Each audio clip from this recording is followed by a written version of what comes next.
자, 다음 주제는 이제 그 국무회의에서 새 정부 첫 추경 심의했는데요. 먼저 영상 보시죠. 본질적으로 우리 서민기업, 서민들이 겪는 고통이 매우 큰 것 같아요. 추경을 좀 더 해야 되겠다는 생각이고, 추경의 내용이 이제 문제인데 아마 감론을박이 있을 겁니다.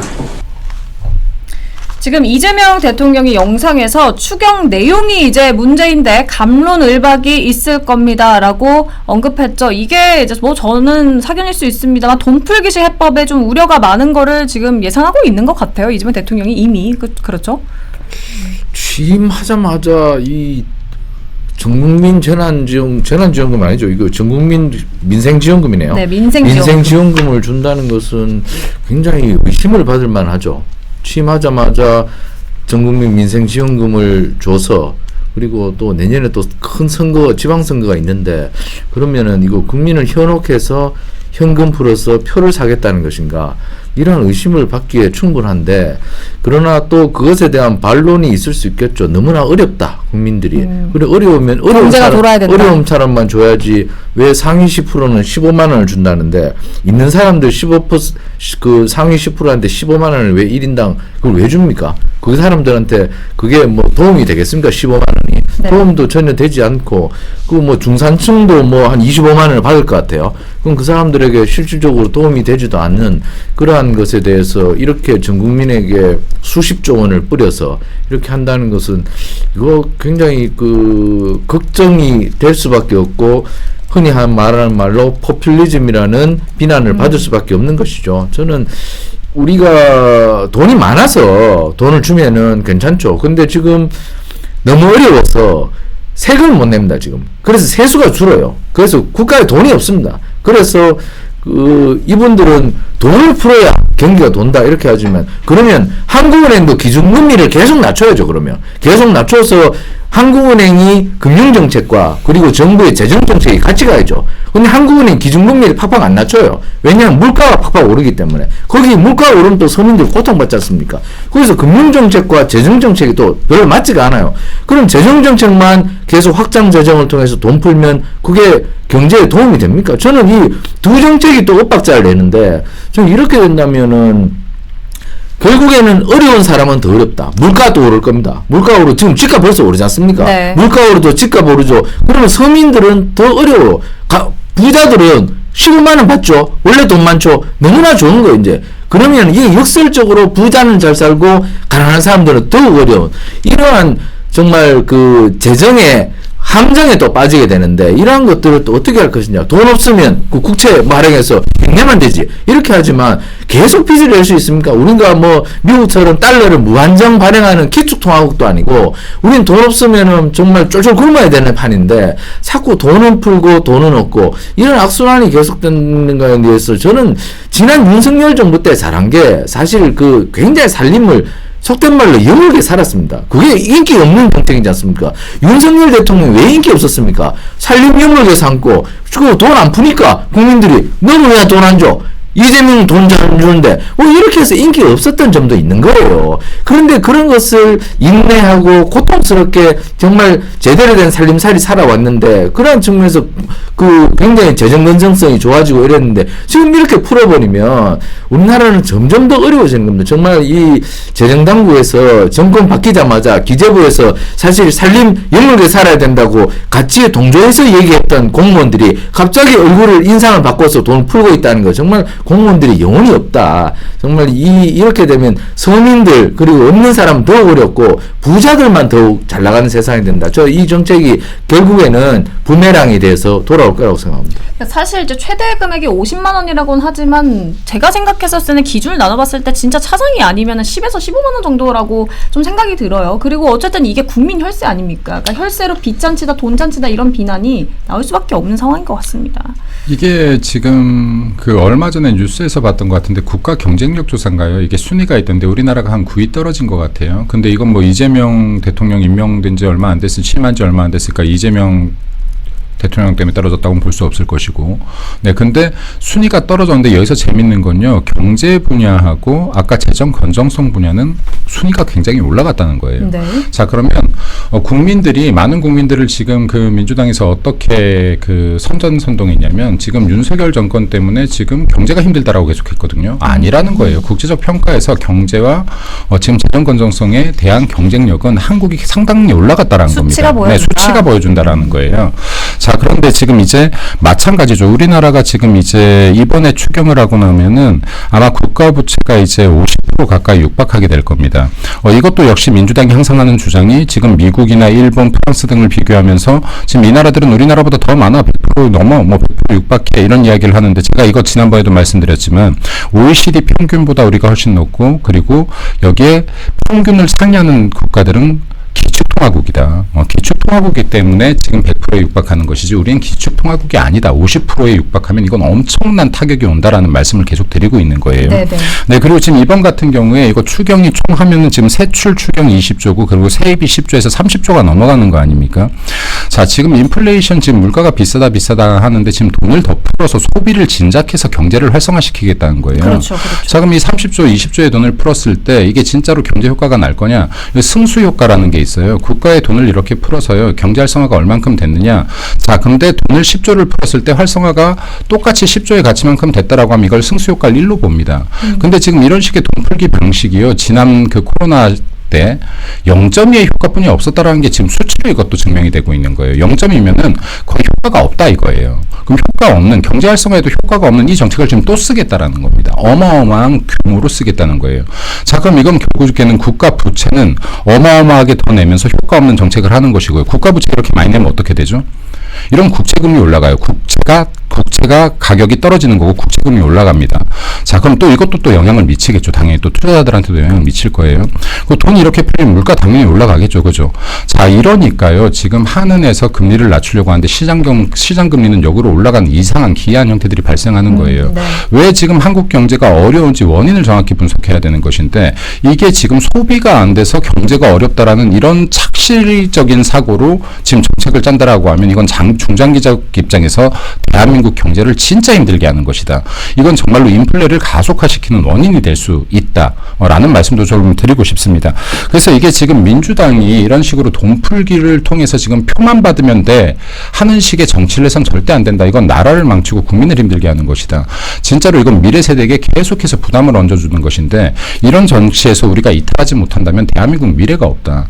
그리고 지금 여기에서 우리가 막을 방법도 없잖아요. 막을 방법이 없어요. 없죠. 네, 막을 방법이 야당이니까 없어요. 없죠. 네. 네. 그래서 지금 이러한 부분들도 국민들이 지금 계속 자각하는 수밖에 없다. 이미 지금 행정부, 입법부 모두를 다 장악했기 때문에 이게 뭐 국민의힘이나 보수정당이 막고 싶어도 막을 수 있는 방법이 없어요. 그러니까 이건 국민들이 자각해서 되려 정부를 규탄하고 비판해야 이러한 정책들을 안 할 수 있을 것이다라는 말씀을 드립니다. 지금 민생지원금뿐만이 아니라 지금 또 기사 하나를 이제 제가 방송 전에 봤는데 채무 조정도 이제 한다라는 이제 기사가 나왔습니다. 5천만 원 이하 빚 그 7년 동안 못 갚은 113만 명 100% 빚탕감 받는다. 그러니까 채무 조정도 하고 민생지원금도 주고 그런데 지금 국제정세는 어렵고 네네. 지금 이런 것도요. 제가 이런 정치인들은 이런 말 못할 것 같아요. 저도 지금 굉장히 하기 싫습니다. 왜냐면 이거 인기 떨어지거든요. 표 떨어져요. 네, 제가 뭔가를 나가도. 옳은 말하면. 예, 근데 소상공인 분들한테 되게 죄송해요, 진짜로. 근데 소상공인들 중에서요, 진짜로 힘들게 경영하고 장사하면서 내가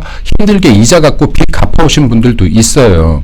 근데 대한민국에서요, 진짜로 이게 어떠한 문화가 정치에 의해서요, 빚을 다 탕감해준다. 이거 누구 돈으로 탕감하죠? 이재명 대통령 돈으로 탕감하나요? 이거 민주당 의원들 사비 모아서 지금 여기 세비 모아서 탕감해주나요? 이것도 지금 국세예요. 대한민국 자유민주주의 국가는요, 땀 흘린 사람들의 국가여야 돼요. 내가 노력한 사람들의 국가여야 됩니다. 그리고 지금 내가 내 힘든 상황들을 타개하려는 사람들의 국가여야 되는 거예요. 근데 지금 이게 진짜로 개인 부채 다 탕감해줄게. 누구 돈으로요? 네, 이거 지금 혈세잖아요. 이런 전략을 쓸 거라면요, 차라리 여기 부당한 사채업자들을 잡으세요. 여기에 지금 법정 금리 이상을 받고 있는 사채업자들 잡으시고요.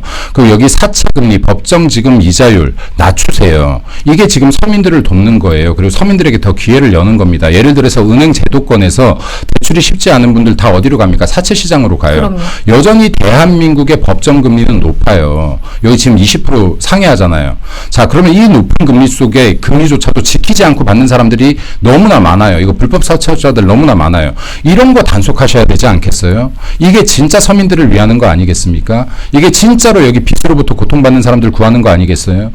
네, 이거요. 이런 식으로 돈 뿌리기에 집중하시면 이거 나라가 망한다라는 말씀드립니다. 그리고 이게 더 나쁜 거는요. 성실하게 내 빚을 갚아나가는 분들, 내가 바보네라는 생각을 갖게 만듭니다. 네. 이거요, 대한민국에 좋지 않은 문화를 형성시켜요. 네. 그래서 이런 것들은 진짜로 민주당이 좀 생각을 해보고 정책을 짜라는 말씀 드리고 싶습니다. 지금 돈 뿌리기나 이제 국가 부채도 문제지만 저는 이제 이재명 그 정부가 새로 출범하면은 가장 먼저 그 진보 지지자들과 뭐 보수 지지자들과 얘기를 나눠봤지만 솔직히 가장 우려되는 거는 바로 집값 문제입니다. 그러니까 문재인 정부 때 집값을 굉장히 올려놨는데 이재명 대통령이 후보 시절 때 이제 집값 규제를 어느 정도 잘 하지 않겠다고 이렇게 좀 모습을 보이면서 앞으로 집값 어떻게 될 것이냐. 오죽하면은 이제 이재명 그 정부가 그 대통령 되면은 집값이 더 올라갈 테니까 대통령 되기 전에 집값 사자 이런 심리가 또 부동산 시장에서 작용하고 있다는 말이죠. 그러니까 앞으로 제가 생각했을 때는 효과적인 부동산 대책보다는 또 답답한 부동산 대책이 나오면 어떡할까 좀 우려가 됩니다. 위원님 어떻게 생각하세요? 그러니까 이렇게 집값이 지금 서울 집값부터 굉장히 꿈틀거리고 있죠. 서울이 너무 그렇습니다. 심해요. 예, 서울이 집값이 엄청나게 뛰는데 이렇게 되면 문재인식 징벌적 조세 정책이 또 나오겠죠. 그래서 집 두 채 갖고 있는 사람, 세 채 갖고 있는 사람 빨리 배타내. 집 빨리 팔아. 안 그러면 세금 엄청나게 때릴 거야. 종합부동산세 이거보다 더 세율 확 높여서 지금 너희 집 두 채 이상 있는 사람은 세금으로 하면 그 말려버릴 거야. 이래서 빨리 팔아. 그래야지 이게 공급이 나와. 이렇게 갈 가능성이 있겠죠. 지금 뭐 집을 아파트 한 단지 짓는데 땅 작업해서 그리고 시공하는 다 올리는데 입주까지 2-3년, 3-4년 걸립니다. 그러면 이재명 정부 끝나겠죠. 그러니까 손쉬운 조세 수단을 쓸 겁니다. 이렇게 되면은 당장은 집값을 잡을 수 있습니다. 왜냐하면 세금 너무 많이 때리면 사람들이 버티지를 못하니까 종합부동산세 거기에 걸려서 뭐 몇몇은 집을 팔겠죠. 그러나 그게 장기적인 수단이 될 수는 없는 거죠. 그러면 결국에는 집값은 못 잡고 저항만 늘리는 겁니다. 조세 저항. 지금 이렇게 돈을 푸는 정책을 계속하고 집값에 대해서 또 조세 저항을 일으킬 그 부자에 대해서 종합부동산세 많이 때리면 정말 우리 조세 저항 폭발할 겁니다. 그럼 조세 저항이 폭발하면 어떻게 됩니까?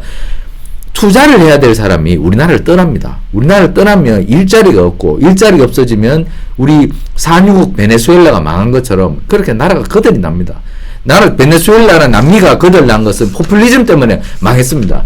부자들한테 제대로 대우 안 해주고 없는 사람들한테 막 퍼주고 이렇게 해서 결국에는 거덜나는 건데 정말 우리나라가 불과 20-30년 동안 압축 산업화로 키워놓은 이 자산을 지금 다 까먹고 있습니다. 사실 다 까먹어서 이 얼마 안 있으면 거덜날 거라는 경제학자들도 많습니다. 근데 그걸 누가 부추깁니까? 기업인들이 부추겼습니까? 정치인들이 부추기는 정치인들, 특히 진보 정권 정치인들이 부추겼기 때문에 이러한 것들에 대해서 반성과 성찰이 없이 계속 똑같은 짓을 반복한다면 이 참 미래 없는데 계속 이게 반복과 악순환이 계속되는 것 같아서 참 우리나라의 미래 전망이 매우 불투명하다고 생각합니다. 저는 우리나라가 일본처럼 이제 아파트 가격에 그 거품이 꺼지는 시대가 오지 않을까 했는데 뭐 아닌 것 같아요. 우리나라처럼 이렇게 아파트 많은 나라가 어디 있습니까? 이거 나중에 뭐 장기적으로 이 정치인들이 생각하지 않고 몰라서가 아니에요. 장기적으로 어떻게 될지 알면서도 지금 당장 내 표에 도움이 되지 않기 때문에 국민들께 옳은 소리를 하지 않는 거죠. 23년 기준으로요. 여기 신생아 23만 명뿐이 안 태어났어요. 네. 여기 지금 서울 수도권의 대학 입시 정원이 25만 명이에요. 17년 후면요. 수도권 그러니까 경기권에도 미달이 납니다. 대학교. 이건 확정이에요. 자, 이렇게 인구는 줄고 있는데 그럼 나중에 지방에 있는 수많은 아파트 다 어떻게 될까요? 네. 이게 여러 가지 복합적인 문제가 나올 겁니다. 그럼에도 불구하고 지금 같은 정책들을 유지한다라고 하면 당장의 아파트 문제뿐만이 아니라 20년, 30년 후에는 대한민국의 이게 주택 부분에 대해서도 재앙 같은 것들이 나올 거예요. 재앙이 일어날 거예요. 지금 여기 주택도 마찬가지인데요. 주택 가격 결정하는 가장 기본은 당연히 수요와 공급이겠죠. 이뿐만이 아니죠. 인건비도 포함되죠. 신축 아파트들의 공사 인건비도 포함될 것이고 그리고 건축 자재비도 포함될 겁니다. 이거 인플레이션하고도 연관이 있어요. 자, 그리고 집값이 뛰는 것이 비단 수요와 공급 문제뿐만이 아니라 인플레가 지속되면 인플레는 결국에는 돈의 가치가 하락한다는 거거든요. 네. 내가 10억 주고 살 수 있었던 집이 돈의 가치가 하락했기 때문에 15억 주고 사야 되는 거예요. 20억 주고 사야 되는 거예요. 모든 물가 상승은 일종의 인플레예요. 자, 근데요. 이거를 지금 민주당에서 지난 문재인 정권의 수십 번의 부동산 정책을 쓰면서 서울 집값 평균을 그때 당시에 제 기억에 50% 이상 올렸죠. 여기 수도권 기준으로 보면 거의 2배 가까이 올렸을 겁니다. 이게. 지금 이렇게 지금 부동산을 폭등시켜 놨는데 또다시 이게 부동산을 폭등시키는 정책을 쓴다라고 하면 이거 국민들 다 죽습니다. 이거 국민들 다 죽어요. 이거 집값 오르면 전세값 안 오르나요? 저는 이거 서민들 죽이는 정책이에요. 그래서 이 부분에 대해서도 지속해서 말하지만 민주당의 경제 정책이 절대 이념에 치우치는 순간 국민들이 재난에 빠져든다. 제대로 된 경제 정책을 써라. 부동산 정책을 써라라는 말씀 드리고 싶고요. 그리고 이게 공급과 소비의 문제로 집중을 하고 또 공급한다라고 해놓고 지방에 주택 공급한다라고 여기 수도권 집값 안 잡힙니다. 이런 것들도 지금 바보짓 그만해라. 바보짓 그만하라는 말씀 좀 드리고 싶고요. 여기에 규제가 아니라 여기에 사람들이 이 주택을 살 수 있게 하고 취득세를 풀고 양도세를 풀고 주택 거래가 원만하게 해야 이 집값 그나마 잡을 수 있다는 말씀 드리고요.